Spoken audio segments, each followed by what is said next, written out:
Okay, I hope audio is pretty good right now. So let's do number two, talking about stories we tell ourselves. Actually, I want to sort of walk a little bit back about this and talk about the psyche and mind, etc. Because there's a lot of like misconception about how brain works, and so I would want to preface with, whatever I know about the brain and how things are just visibly appearing to be, right? Just from the articles, etc., and other people talking about it, and just personal experience. Brain, in a way, is not different from a muscle, right?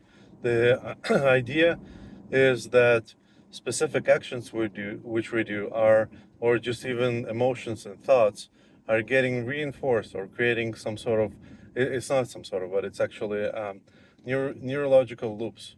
When neurons are connected with more than one connection between each other, it's creating reinforcing ability to have a specific loop of things in mind, right? So, like, let's say you're an athlete. I think that's the best example, right? You're doing same action over and over until at some point that action become sort of a second nature, right? You just do it without thinking. It's people describe it as a state of flow.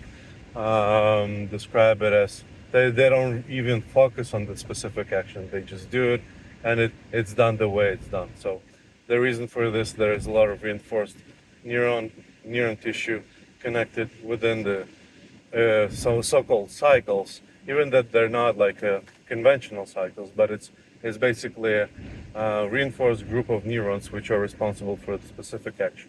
And so what happens is that action has way lower latency and way faster to reproduce, and you don't have to have like a thought process around it to actually enable that action, because it's become sort of second nature, or subliminal kind of trigger is enough to do the same thing. We don't think about how we walk, the same thing we don't think about how we talk or breathe. Well, breathing is different, but you get the point. So when we go back to the different area, like people know about all of this mechanics, but they never apply them for higher level thinking. And higher level thinking is like consciousness, etc., like my emotions and other things. And so one of the parts which is, I think, where I think that the psychological therapy could be detrimental or has a detrimental effect. Like it's not even if, let's say, your therapist is pretty good, etc. You're reliving the previous experiences, or like PTSD, right, which is like a higher form of those experiences.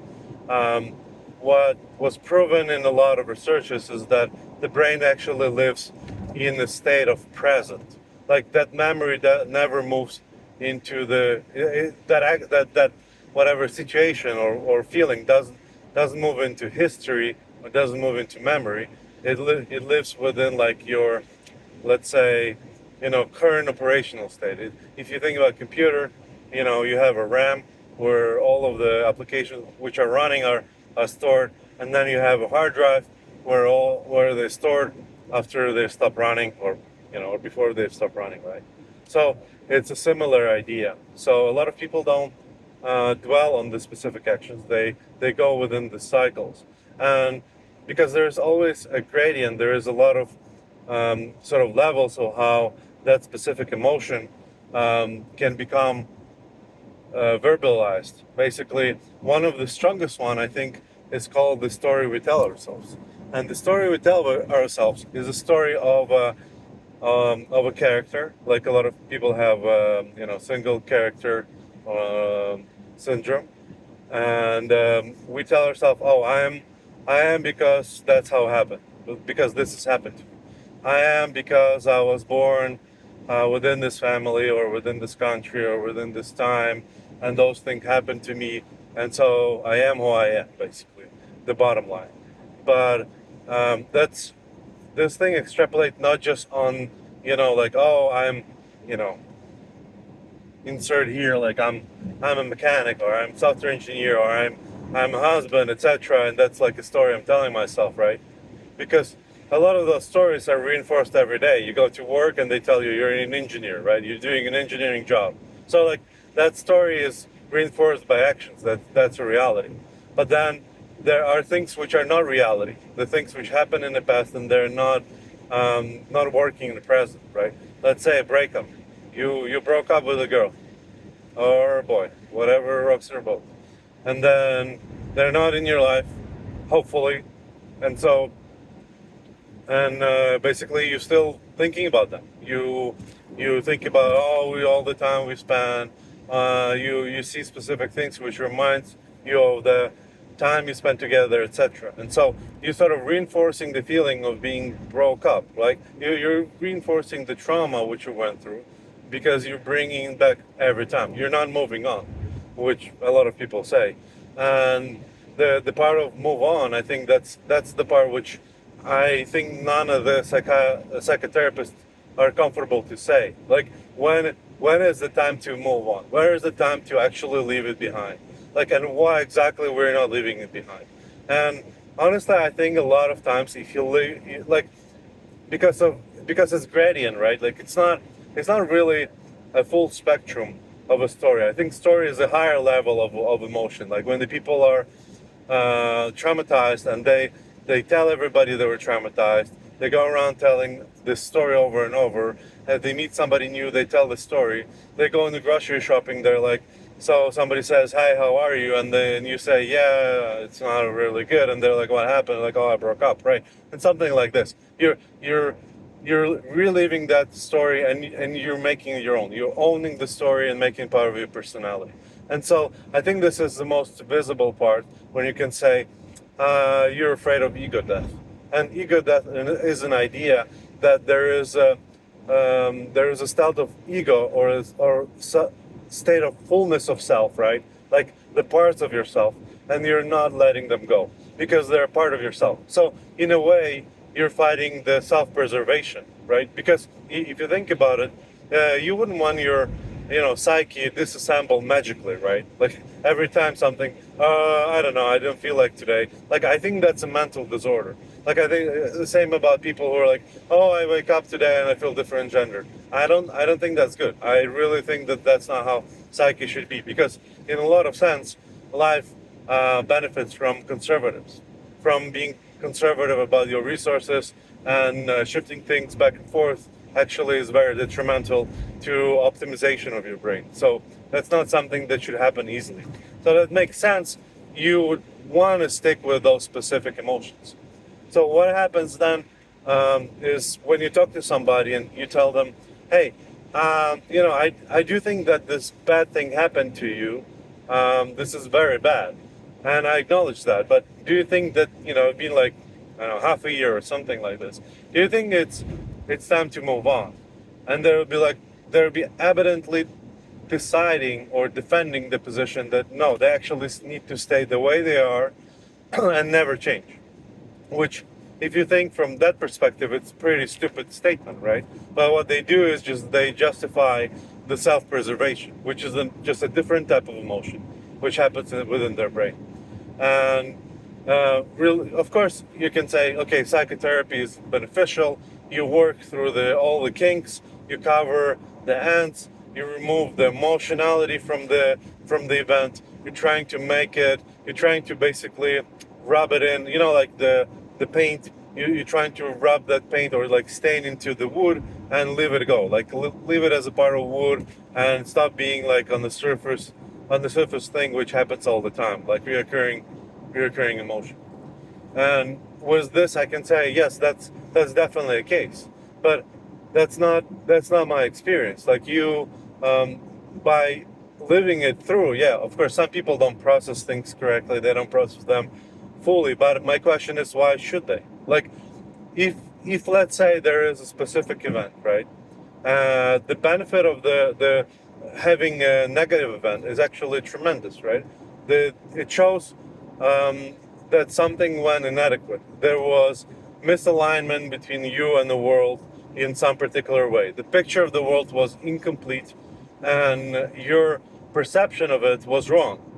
And by you learning about how wrong was your perception, you can understand, you need to understand there's multiple components. You learn something valuable from this. Maybe you find out that you misbehave in those relationships. That's not actually who you are. You actually did damage, and you didn't have any oversight to repair it. Maybe you decide that actually the thing which you did is completely normal to you. Like that's your normal behavior. Let's say you, I don't know, you were uncomfortable in bed, and you're uncomfortable in bed. That's how it is. You're not really like a playboy or something like this, and you're fine with that. You don't see any problem. You don't think that being like superior sex partner is something that will make you a superior boyfriend or girlfriend, right? And so and your partner wanted a lot of sex, and it should have been top level Pornhub, name it, whatever, with all of the kinks and stuff, and you were uncomfortable with that, and you can decide that maybe I should have leaned in and did this exploration, and maybe you should have. But if you decide that you actually don't like it, and that's not part of who you are, then maybe that person wasn't for you.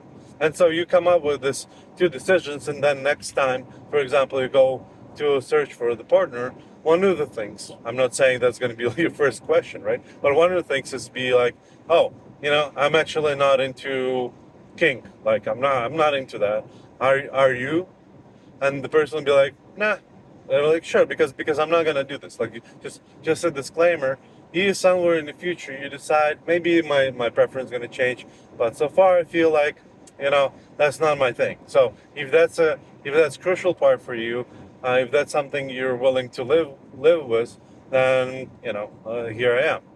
So that's why I'm saying that clothing the story is beneficial, but then why people stick to the idea of no, actually I need to go through this trauma, right? When the person clearly moved on and read more and more about this thing, and I don't think it's about other person.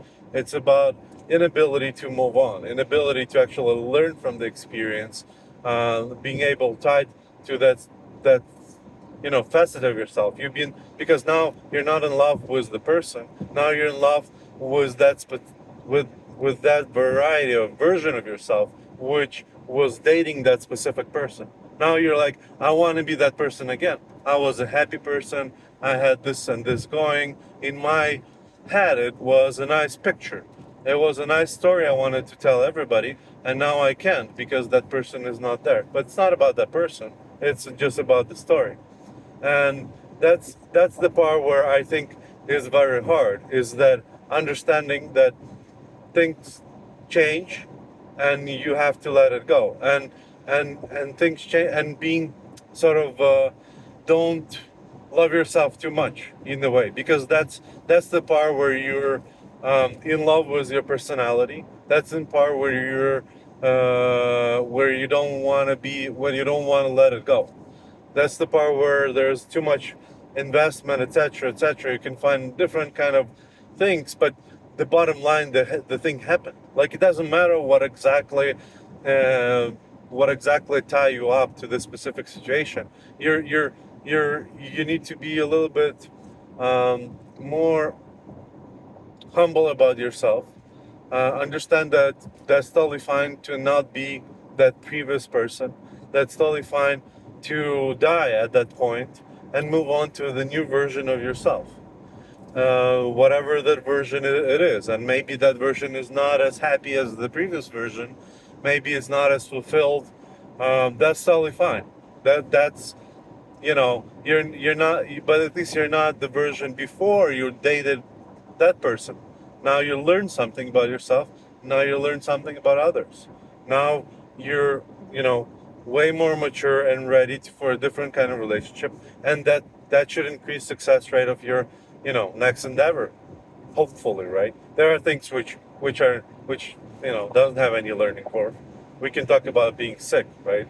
That stuff doesn't have any learning curve, except trying to internalize, meditation on death. But that's different, right?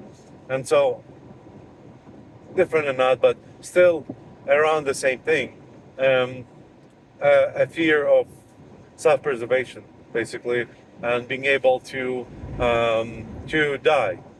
That's I think the main key point which I want to talk about today. Hopefully you found my ramble not noisy, was a background noise, and somewhat interesting. I tried to link it into cohesive story. I'm gonna, as I practice, as I warm up on recording my thoughts.